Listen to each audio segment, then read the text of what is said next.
پڑھیں تاریخ، پوچھو علماء سے. میں آپ کے سامنے آپ کو چیلنج کر رہا ہوں. ان تمام ادوار میں پوری اس خلافت راشدہ میں زیر زبر نہیں تھی قرآن پاک. ٹھیک ہے جی. بعد میں حجاج بن یوسف کے دور میں حضرت ابو الاسود دولی، بعض روایتوں کے مطابق یہ ان کا تعلق مولا علی صاحب کا شاید تو نشان علم نال کی کتابوں میں امام سیوطی اور انہوں نے لکھا ہے. تو اس حجاج بن یوسف کے دور میں ابو الاسود دولی نے حجاج کے حکم پر قرآن مجید میں زیر زبر لگا. میں ادھر سے شروع کرتا ہوں دائیں طرف سے. میں یہ جو بزرگ بیٹھے ہیں کوئی ان کا وہ مقصد نہیں ہے، جو بھی یہاں دائیں طرف سے بیٹھا میں ادھر سے شروع کرتا ہوں. بائیں طرف یہ مولانا بیٹھے اور ساتھ بیٹھے. مجھے آپ بتائیں اگر آج قرآن مجید سے زیر زبر ہٹا دے تو پڑھ سکتا ہے؟ جو عربی دان کیوں نہ ہو، میں عربی کا طالب علم ہوں، میں ایم فل میں نے عربک میں کیا ہے، لیکن میں بھی نہیں پڑھ سکتا. چلو کچھ گزارا کر لوں گا لیکن پھر بھی مجھے غلطی ہوگی. عام بندہ کوئی ہے یہاں ہاتھ کھڑا کرے کہ میں پڑھ سکتا ہوں یہ زیر زبر ہے تو میں قرآن کو بغیر زیر زبر کو پڑھ سکتا ہے؟ جی سارے بولیں گے وہ پڑھ سکتا ہے. تو یہ جب حضور نے زیر زبر نہیں لگوائی تو یہ بدعت ہوئی کہ نہ ہوئی؟ حضرت صدیق اکبر نے زیر زبر نہیں لگوائی، حضرت فاروق نے نہیں لگوائی، حضرت عثمان غنی جامع قرآن ہو کر زیر زبر نہیں لگوائی، حضرت علی نے زیر زبر نہیں لگوائی. تو علوم و فنون کا سرچشمہ ہونے کے باوجود حجاج بن یوسف کے دور میں یہ زیر زبر لگی ہے. بدعت ہے کہ نہیں؟ ہاں جی. کچھ لوگ کہتے ہیں کہ بدعت جو ہے وہ حضور کی سنت کے خلاف ہو اور جو صحابہ کی اس کی وہ سنت نہ ہو تو وہ بدعت ہوتی ہے. بدعت کی یہ تعریف ویسی غسلہ بنایا ہوا جو ائمہ نے بدعت کی تعریف لکھی ہے کتابوں میں، وہ یہ لکھی ہے کہ وہ کام جو حضور کی سنت نہ ہو، بس یہ بدعت کی تعریف کی گئی. اور یہ جو بات ہے سنت اور خلفائے راشدین کے جو الفاظ ہیں اس کا علماء نے مطلب یہ بیان کیا ہے. شیخ عبدالحق محدثی وغیرہ سے بڑے جو علماء ہیں انہوں نے یہ بیان کیا ہے کہ خلفائے راشدین حضور کی سنتوں میں اس طرح گم ہو گئے کہ گویا وہ جو خلفائے راشدین کی سنت ہے ان کی سنت نہ سمجھنا، حضور کی سنت کی سمجھنا، کیونکہ وہ گم ہو چکے حضور کی سنت. یہ مطلب ہے جی. تو پھر بدعت کی تعریف ثابت ہو گئی جو ائمہ نے کی ہے، جو بڑے بڑے ائمہ نے لکھی ہے. میں کتابوں کی طرف وہ حوالے ٹائم بھی نہیں. تو انہوں نے کہا کہ وہ کام جو حضور نے نہ کیا وہ بدعت ہے. تو ثابت ہو گیا کہ زیر زبر قرآن میں جو ہے وہ بدعت ہے. لیکن آج اگر آپ زیر زبر ہٹا دیں گے تو سارے لوگ پڑھیں گے قرآن کو غلط. اب جب غلط پڑھیں گے تو وہ کریں گے گناہ، اور گناہ کا وہ سارا جو ہے وہ گناہ کس پہ آئے گا؟ ان علماء پہ آئے گا جو زیر زبر لگا سکتے ہیں، جو عربی دان ہیں ان پہ آئے گا. تو اسی لیے ابو الاسود دولی نے کہ یہ کون سی بدعت ہوگی؟ بدعت تو ہے قرآن پہ زیر زبر لگانا، بدعت تو ہے، لیکن بدعت واجبہ ہے کہ یہ ایسی بدعت ہے کہ اس بدعت کو ہر زمانے میں ہر حال میں کرنا ہے کرنا ہے کرنا. کہتے سبحان اللہ جی. علم کی جو بات تقریریں سنو علماء کی، اٹھ پٹانگ جس مسئلے کا جو کوئی کہہ رہا ہے وہی سننے شروع ہو جاتے ہیں، پھر اعتراض کرتے ہیں، پھر فون کرتے ہیں فلاں صاحب نے ایسے کہا، جی صاحب آپ بتاتے نہیں، آپ ٹائم نہیں دیتے، میں نے فلاں موقع پہ کال کی آپ نے اٹینڈ نہیں کی، فلاں میں نے بعض لوگوں کے وہ نمبر ہی بلا کر بیٹھے ہیں بلا کر دیتا ہوں. کال اتنی کرتے ہیں کہ میں لکھ رہا ہوں ترجمہ کر رہا ہوں، ساتھ میں کال آ گئی فلاں کنارے پر فلاں مولوی صاحب نے فلاں خطیب صاحب نے یہ بات کی، اس کا جواب دیا. اچھا بات ٹھیک ہے، وہ لوگ باتیں ہوتی ہیں، جواب انسان باتیں کرتا ہے، سوال بھی کرتا ہے، جواب بھی دیتا ہے. سنو ان کی باتیں جن کے پاس علم ہے، تلاش کرو، فہرست بناؤ ایسے لوگوں کی، جہاں بھی موقع ملے جو ہستیاں اہل علم آئے ان کی تقریریں سنیں. یہ نہیں کہ آپ کہیں کہ آپ سردیاں ہیں جی میں اب کیسے نکلوں باہر، کیسے نکلوں مجلس میں، کیسے جاؤں. بڑا عالم کسی جلسے میں آئے، جاؤ اس کی تقریر سنو، اس کی زیارت کرو.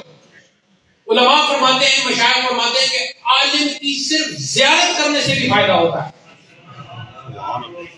بلکہ ایک بزرگ تو یہاں تک فرماتے ہیں کہ اگر خلوص اور اخلاص اور چاہت اور محبت کے ساتھ کسی عالم اور کسی شیخ کی خدمت میں آپ بیٹھے تو شیخ کے دماغ میں جو کچھ ہے وہ سگنل آپ کے دماغ میں آنے شروع ہے جی.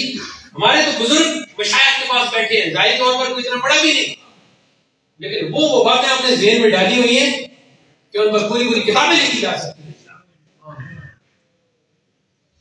یہ بدعت واجبہ ہے. یہ ایسی بدعت ہے کہ اس کو کرنا پڑے گا. پھر بدعت محرمہ، بدعت مباحہ، بدعت مستحبہ، وہ ساری باقی قسمیں. میں کیا بات کر رہا تھا؟ بدعت کی طرف نکل گیا میں. ہاں، تو علماء نے ہر دور میں دیکھو مسائل دو قسم کے ہوتے ہیں. ایک مسائل کی قسم ہے نوازل. ذرا بولے نوازل، بولے نوازل. نوازل وہ مسائل ہوتے ہیں جو زمانے میں پیش آتے ہیں. آپ نے 80 مسائل کر سکتے. کرنٹ افیئرس جو ہوتے ہیں، کرنٹ افیئر سے ریلیٹڈ جو بھی دینی آپ سے کوئی حجت شریعہ کو پوچھی جائے گی تو اسے کہتے ہیں نوازل. ٹھیک ہے جی. تو اس پر ہر دور میں علماء کے فتاوی موجود ہے. فتاوی النوازل یا فتاوی النوازل کے نام سے کتابیں موجود ہیں، علامہ سمرقندی کی اور باقی حضرات کی موجود ہیں. تو ہر زمانے میں جو مسائل پیش آتے ہیں علماء ان پہ غور و فکر کر کے پھر لوگوں کے لیے اس کا حل تلاش کرتے ہیں. موبائل کے مسائل فتاوی سراجیہ میں، فتاوی رضویہ میں، فتاوی نوریہ میں، اس سے پہلے جتنے بھی فتاوی ہیں اس میں آپ کو نہیں ملیں گے موبائل کے مسائل. کیوں کہ یہ آج اس میں نوازل ہے. یہ موبائل اب آیا ہے، اب اس کے شرعی مسائل شروع ہو گئے کہ کیا موبائل میں قرآن ہو تو پھر بغیر وضو کے موبائل کو پکڑا جا سکتا؟ موبائل میں حدیث کی کتاب ہو، صحیح بخاری ہو ہے جی، تو کیا پھر اس کو بغیر وضو کے موبائل کو پکڑا جا سکتا؟ 16 صدری جس پر ہم حفظ کرتے ہیں قرآن پاک، کیا وہ موبائل کے اندر ہو تو اس کو بغیر وضو کے پڑھا جائے؟ یہ اب شرعی شروع ہو گیا. یہ پہلے نہیں تھا، یہ اب شروع ہوا جب موبائل آیا. تو پھر یہ علماء حل پیش کرتے ہیں. آپ خود مجھے بتائیں، اگر آپ علماء اور ان کو نہ مانیں یا ان سے حاصل نہ کریں اور ان کی خدمت میں حاضر نہ ہو اور ان کو کچھ نہ سمجھیں تو اب یہ جو مسئلہ آ گیا ہے جی کہ باتیں تو ہر کوئی کرتا ہے نا، بحث تو ہر کوئی کرتا ہے، لیکن کوئی لکھ کے دے سکتا ہے کہ جناب یہ موبائل میں قرآن پاک رکھو جو مرضی پہ اس کو کوئی شریک نہیں. آپ کو کہہ سکتا ہے؟ کوئی نہیں کہہ سکتا. تو یہاں سے پتہ چلتا ہے کہ یہ کون حل کرے گا پھر مسئلہ؟ عالم حل کرے گا، مفتی حل کرے گا، قرآن و حدیث کا ماہر حل کرے گا. اور یہ کہاں بنتے ہیں عالم اور مدرس؟ یہ مدارس. اور یہ مدارس کہاں ہیں؟ مساجد کے ساتھ. تو پھر آخری بات کیا ہوئی؟ مساجد کو آباد کرے، مدارس کو آباد. یہی تعلیمات ہے. اور جو لوگ جس انداز میں دین کی خدمت سر انجام دیں خدمت کریں، ان کو آسانیاں مہیا کریں. یہی عرس کا سب سے بڑا یہی پیغام.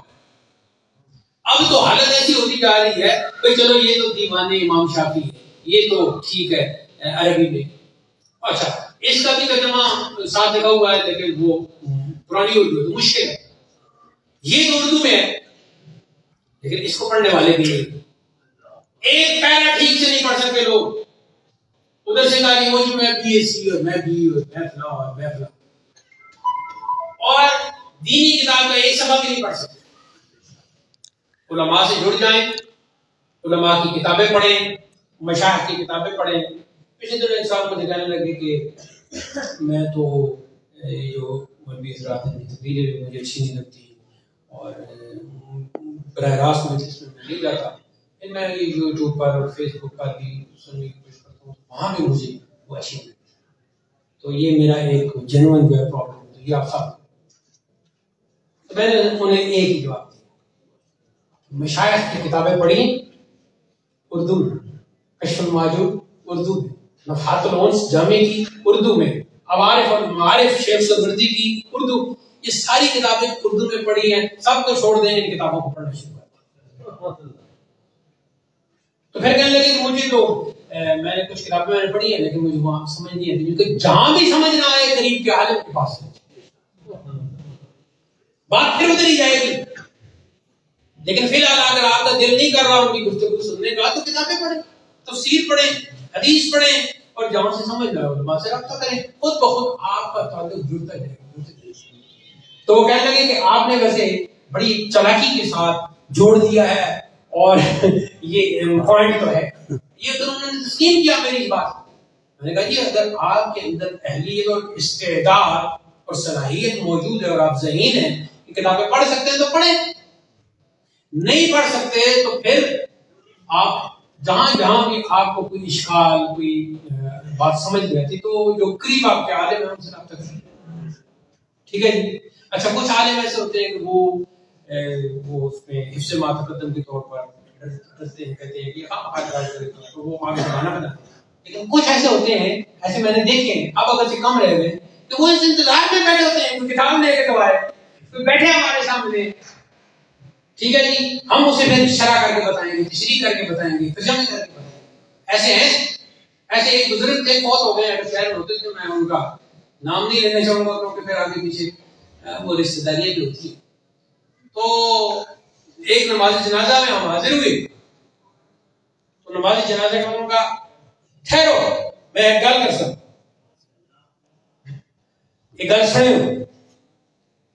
وہ جب انہوں نے گفتگو شروع کی تو تھوڑی دیر کے بعد انہوں نے وہ کپڑے کے اندر کیا ہوتا تو ایسے گفتگو کی، تھوڑی سی گفتگو کرنے کے بعد جیسا بھی اعتراض ہمارے سامنے آیا ایسے کا لکھی گا. انہیں پتہ تھا کہ یہاں اس بات پہ کوئی اعتراض کر سکتے. بغل سے وہ کتاب نکالی، وہ کپڑے کے اندر اور بغل میں ایسے دبائی ہوئی تھی. وہ فوت ہو گئے. تو ایسے ہیں کچھ ایسے بھی ہیں ان کے پاس علم ہے، اللہ نے ان کو کیوں زندہ رکھا ہوا؟ اس لیے تو زندہ رکھا ہوا ہے. حدیث میں آتا ہے کہ اگر آپ یہ چاہتے ہیں کہ آپ کی عمر طویل ہو، لمبی عمر آپ پائیں اور آپ نئے سے نئے مناظر دیکھیں. آج کل ہوتا ہے نا بات ہے کہ آج سے 10 سال بعد موبائل ایسا ہوگا، آج سے 10 سال بعد سگنل ایسے ہوگی، آج سے 10 سال بعد 5G، اس میں آگے کیسا زمانہ ہوگا. تو کچھ لوگوں کے ذہن میں آتا ہے کہ میں دیکھوں عمر سے اگر 10 سال تک مجھے اللہ زندگی دے. تو حدیث کا مفہوم یہ ہے کہ لمبی عمر اگر پانا چاہتے ہو تو پھر نیک اعمال کرو، اور نیک اعمال کا پھر خلاصہ اس کا کر دیا کہ لوگوں کو فائدہ پہنچاؤ. نیک عمل وہی ہوتا ہے جس سے لوگوں کو فائدہ پہنچاؤ. تو بس میں آج کی یہ گفتگو جیسی بھی ٹوٹی پھوٹی تھی آپ کی خدمت میں پیش کر دی ہے. تو اس پہ ساری چیزیں جو میں بیان کرنا چاہتا تھا وہ تو نہیں بیان ہوئی، لیکن اتنا کچھ میں یہ خوش ہوں، اتنا کچھ ہو گیا ہے کہ میں نے آپ کو مختلف رستے دکھا، آپ کے ذوق و شوق کو تھوڑی سی جلا بخشنے کی کوشش کی ہے. اب آگے آپ کا کام ہے کہ آپ کس قسم کی کتابیں پڑھیں گے، کن لوگوں سے آپ رابطہ رکھیں گے.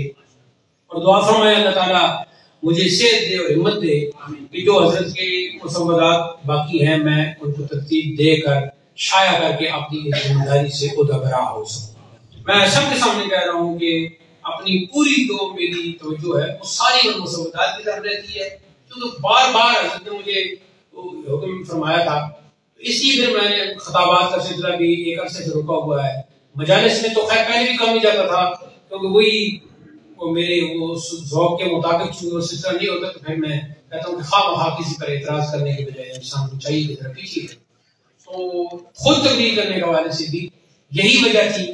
اور اب چونکہ خود صاحب عرس حضرت اعلیٰ کی طرف سے یہ اشارہ ہو گیا، حکم ہو گیا مفتی صاحب کا بھی، علائے صاحب کا بھی، تو پھر میں آپ کے سامنے یہ ٹوٹے پھوٹے کلمات آپ کی خدمت میں پیش کیے ہیں. اللہ تعالیٰ ان کلمات کو قبول فرمائے، آپ کی حاضری کو قبول کرے.